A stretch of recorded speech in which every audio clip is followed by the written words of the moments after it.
Class love స్టోరీలు తెరకెక్కించడంలో స్పెషలిస్ట్గా పేరున్న దర్శకుడు హను రాఘవపూడి.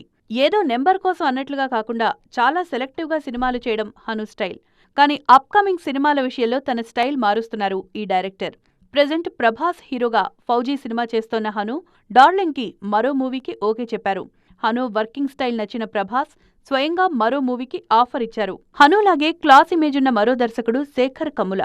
కాఫీ లాంటి సినిమాలు రూపొందించే శేఖర్ తన జోన్ నుంచి బయటకొచ్చి కుబేరా అనే థ్రిల్లర్ మూవీని రూపొందిస్తున్నారు. ఈ సినిమా సెట్స్ మీద ఉండగానే ధనుష్ హీరోగా మరో సినిమాకు లైన్ క్లియర్ చేసుకున్నారు శేఖర్. తెలుగు దర్శకులు మాత్రమే కాదు, తమిళ దర్శకులు కూడా ఇదే ట్రెండ్లో ఉన్నారు. రజనీకాంత్ హీరోగా జైలర్ సినిమాను రూపొందించిన నెల్సన్ ముందు ఆ మూవీని ఒక్క పార్ట్గానే ప్లాన్ చేశారు. మేకింగ్ టైంలో నెల్సన్ వర్కింగ్ స్టైల్ నచ్చిన రజనీ మరో మూవీకి గ్రీన్ సిగ్నల్ ఇవ్వడంతో జైలర్ 2ను పట్టాలెక్కించారు. ఇలా తమ మేకింగ్ స్టైల్లో హీరోల్ని ఇంప్రెస్ చేస్తున్న దర్శకులు 1+1 ఆఫర్ కొట్టేస్తున్నారు.